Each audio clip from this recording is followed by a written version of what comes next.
biarawati sebenarnya itu muncul justru ketika saya SMA. Waktu itu saya SMA di Parepare, di SMA 2, dan saya selalu bergabung dengan teman-teman yang dari agama Muslim, dan saya memperhatikan mereka itu sangat taat untuk sholat 5 waktu.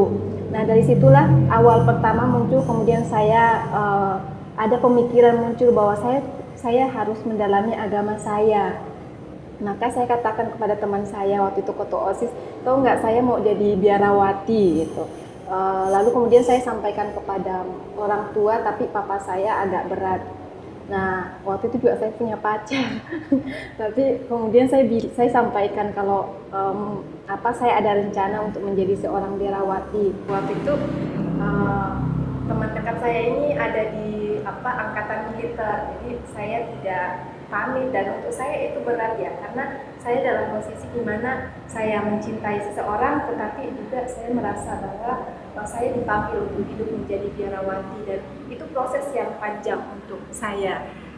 Tetapi akhirnya saya menemukan bahwa ini memang panggilan untuk saya menjadi biarawati, makanya saya pamit ke orang tua saya, ke orang tua teman dekat saya, dan memberikan restunya untuk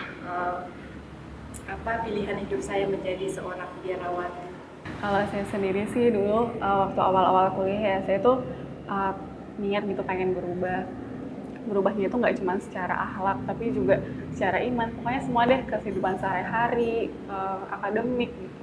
Jadi dulu awalnya saya mikir gitu, saya pengen berubah jadi lebih baik. Salah satu contohnya misalnya jadi lebih sabar, atau misalnya kalau ngomong di filter dulu. Waktu itu belum pakai jilbab.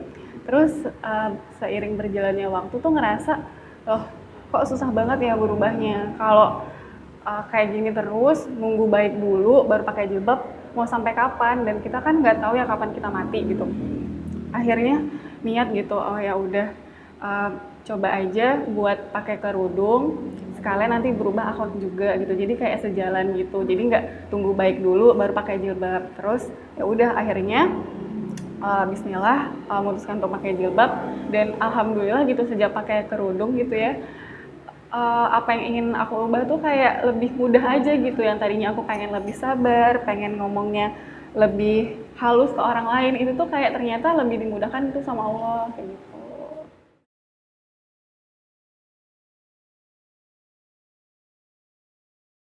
Kalau ditanya apakah pernah merasa bahwa saya salah jalan yang memilih hidup menjadi seorang biarawati, apalagi tidak menikah ya Mbak, tahu kan kalau kami ini tidak menikah, itu saya tidak pernah merasa bahwa itu salah. Justru ketika saya memilih jalan ini menjadi seorang biarawati, saya semakin meyakini, semakin tahu bahwa ini memang jalan panggilan yang Tuhan pilihkan untuk saya, meskipun banyak tantangan gitu. Tetapi saya berpikir mau jalan hidup sebagai orang berkeluarga, menikah, ataupun jalan hidup sebagai biarawati, itu tetap akan ada tantangannya, tergantung kita bagaimana menjalaninya gitu.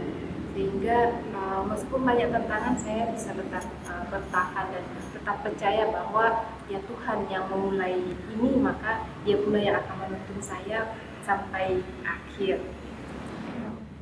Sama ya, kalau saya sendiri malah nggak pernah sama sekali untuk menyesal gitu. Malah yang saya sesalkan adalah kenapa nggak dari dulu gitu loh, kenapa baru-baru kemarin, kenapa baru kuliah, kenapa ya nggak sejak balik aja gitu. Kalau di Islam kan wajib pakai jilbab itu sejak menstruasi gitu ya, itu udah harus wajib sholat, wajib pakai kerudung. Nah saya baru pakai kerudung itu waktu kuliah, sedangkan baliknya tuh udah lama gitu, sejak SMP kan, berarti kan udah lama banget gitu. Dan itu yang saya sesalkan, malah kenapa nggak dari dulu gitu. Menjadi pusat perhatian sering ya, apalagi ketika awal-awal ke mall harus belanja untuk kebutuhan biara, itu biasanya sampai dilihatin, kita jalan itu sampai dilihatin. Terus kan dulu waktu itu kan ada pasar lagi, ada suster ngesot itu kan, nah ada tuh yang teriak, ya ada suster ngesot gitu. Terus saya balik kan, terus halo gitu. Kemudian itu sebenarnya nggak masalah sih untuk saya ya, jadi apa ya, nggak masalah sih untuk saya gitu tuh. Justru dari situ nanti juga akan muncul banyak pertanyaan kan. Sama juga ketika awal-awal masuk di kampus, kan mayoritas Muslim kan ya. Jadi ketika melihat saya muncul, mereka juga ada beberapa teman dari Aceh gitu. Serius nih ada suster di sini, iya gitu ya. Jadi pakai baju begini tuh banyak kisah lucu-lucunya Gitu ya. Iya. Kalau saya sih jarang banget ya. Paling itu kayak baru-baru awal-awal aja gitu. Misalnya kayak saya datang ke suatu forum yang baru saya datangin kayak gitu. Paling cuman bentar aja. Mungkin juga karena mayoritas kan di sini Islam. Jadi pakai kerudung udah banyak ya. Jadi kalau ngeliat saya mereka lebih biasa aja sih. Nggak pernah sampai mengganggu gitu. Tapi kalau gini bagus, ini namanya gamis kan? Iya ini Jadi gamis. kelihatan anggun banget karena ketutup semua gitu. Iya emang itu Bener, tujuannya. bagus. Bagus. Kalau di Islam itu perempuan itu sangat-sangat dimuliakan. Jadi zaman dulu sebelum Islam datang wanita itu nggak ada harganya gitu. Dulu orang-orang yang punya bayi perempuan itu malu. Jadi anaknya lahir perempuan langsung dibunuh. Terus istrinya banyak banget nggak terhingga. Terus perempuan itu juga dijadikan warisan gitu, kayak benda gitu. Nah sejak Islam datang itu semua dihapuskan gitu, kayak misalnya ada larangan yang menikah itu maksimal 4 aja. Terus habis itu tentang warisan juga perempuan itu berhak atas warisan kayak gitu-gitu. Terus salah satu contohnya juga, salah satu bukti gitu kalau wanita itu sangat dimuliakan dalam Islam, semua orang Islam gitu, semua orang Muslim tujuan hidupnya adalah mati masuk surga gitu.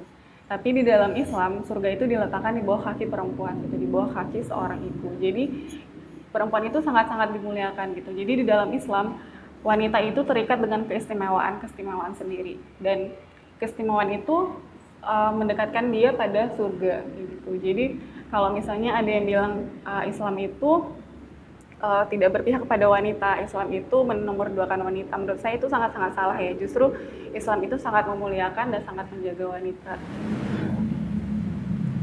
Sama kalau di agama Katolik, sebenarnya gereja Katolik itu menempatkan perempuan itu pada posisi, kalau Mbak bilang perempuan itu sangat dimuliakan. Di agama Islam sebenarnya tidak berbeda jauh dengan agama Katolik. Kami itu menempatkan perempuan di posisi yang penting ya. Sebagai contoh di dalam gereja Katolik ada Bunda Maria, itu sosok perempuan yang mendapat penghormatan khusus dari umat Katolik, bahkan beliau disebut sebagai Bunda Gereja. Lalu ada Maria Magdalena sebagai patron pewartaan kabar gembira. Jadi di dalam gereja Katolik itu tidak pernah mempermasalahkan tentang posisi perempuan.